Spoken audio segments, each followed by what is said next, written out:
శ్రీరామచంద్రాయ నమః. శ్రీ సీతారామాభ్యాం నమః. శ్రీమద్ వాల్మీకి రామాయణము యుద్ధకాండము 34వ సర్గము. మంత్రులతో రావణుడు వనర్చుచున్న రహస్యాలోచనలను విని సరమ తిరిగి వచ్చుట. సీతాదేవిని అప్పగింపను అనుచు రావణుడు మంత్రులతో అనుట. అప్పుడు కైకసి వృద్ధ మంత్రియగు అవిద్ధుడు సీతాదేవిని శ్రీరామునకు అప్పగించుటయే మేలు అనుచు రాముని యొక్క వానరుల యొక్క బలపరాక్రమములను గూర్చి తెలుపుట. గ్రీష్మతాపమునకు వేడెక్కిన భూమిని ఆకాశము వర్షజలములతో వలె రావణుని మాయమాటలకు భ్రమపడి పరితపించుచున్న ఆ భూసుతను సరమ తన చల్లని మాటలతో ఎంతయో ఆహ్లాదపరచెను. సరమ చక్కని సమయస్ఫూర్తి గలది. ఆమె సీతాదేవికి ఆప్తురాలు. అట్టి సరమ తనకు సఖి అయిన సీతాదేవికి హితమును కోరుచు చిరునవ్వుతో సమయోచితముగా ఆమెతో ఇట్లు పలికెను. చక్కని కనుతీరు గల సీత, నేను మారువేషములో అనగా ప్రచ్ఛన్ననై రఘువరునికడకు వెళ్ళి నీ కుశలవార్తను తెలిపి ఆ స్వామికి నీ సందేశమును వినిపించెదను. మరల భద్రముగా నీ సమీపమునకు తిరిగి వచ్చెదను. అట్టి సామర్థ్యము నాకు కలదు. నిరాధారమైన ఆకాశమున నేను మిక్కిలి వేగముగా సంచరింపగలను.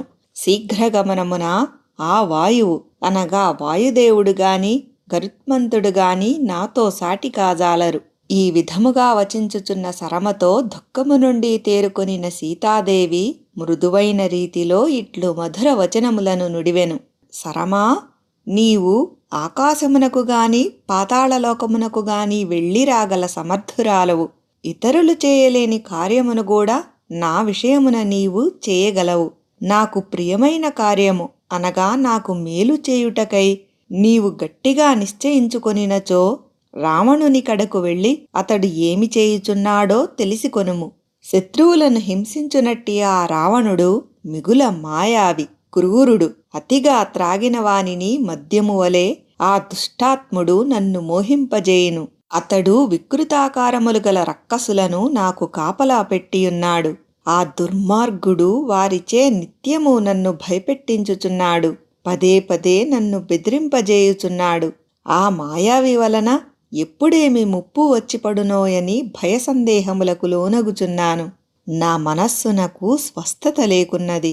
అశోకవనములోనున్న నేను అతని వలన భయముతో గడగడ వణకిపోవుచున్నాను. చెలీ, రావణుడు అక్కడ మంత్రులతో చేసిన చర్చలను తీసుకొనిన నిర్ణయములను తెలుసుకొని వాటిని పూర్తిగా నాకు వివరింపుము.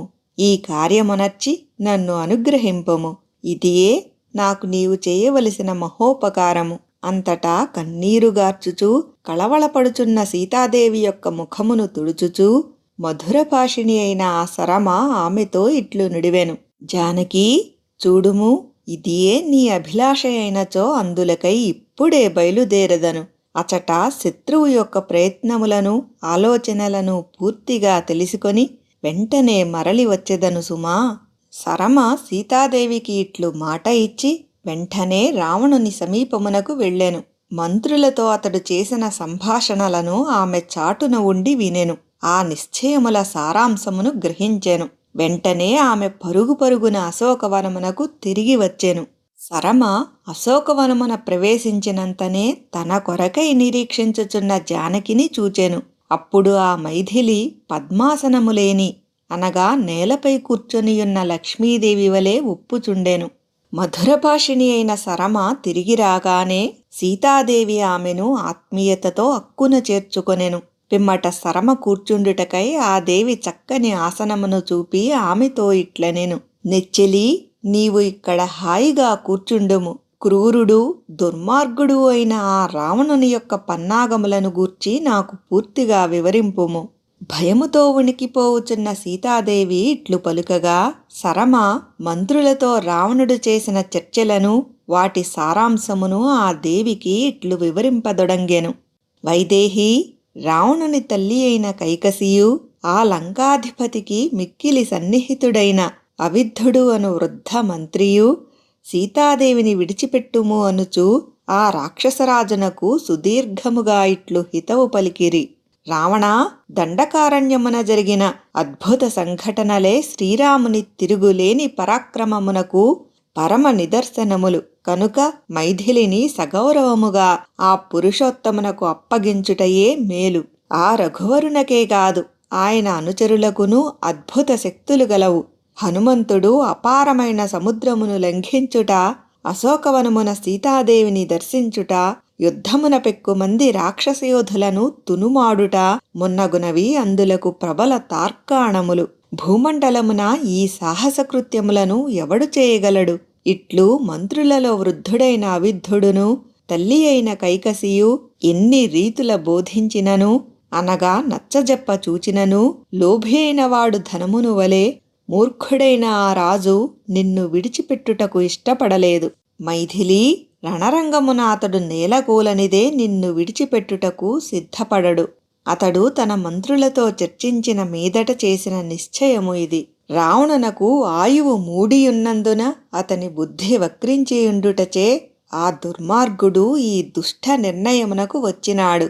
అతడును అతని పక్షముననున్న రాక్షసులందరూ కదనరంగమున నిహతులు కానిదే ఇచటి నుండి నీకు ముక్తి లభింపదు. అంతేగాని అతడు రామునకు భయపడి నిన్ను వదలట మాత్రము కల్ల. అసితేక్షణ, శ్రీరాముడు వివిధములైన తన వాడి శరములచే సమరభూమియందు రావణుని వధించి నిన్ను అయోధ్యకు తీసుకుని వెళ్ళగలడు. ఇది ముమ్మాటికిని నిశ్చయము. ఇంతలో భూతలమును కంపింపజేయుచు వానర సైన్యములు మ్రోగించిన భేరీ నాదములు, శంఖారావములు, కోలాహల ధ్వనులతో కూడి వినపడెను. ఆ వానర సైన్యముల కోలాహల ధ్వనులను విన్నంతనే రావణుని యొక్క భృత్యులు అనగా రాక్షసయోధులు అందరును తేజస్సులను కోల్పోయిరి. దైన్యముతో చేష్టలుడిగి దిక్కుతోచని వారై లంకకు పారిపోయిరి. తమ ప్రభువు చేసిన తప్పిదము వలన వారు ఇక తమ బ్రతుకులు తెల్లవారినట్లే అని భావించిరి. వాల్మీకి మహర్షి విరచితమై ఆదికావ్యమైన శ్రీమద్ రామాయణమునందలి యుద్ధకాండమునందు ఇది 34వ సర్గము.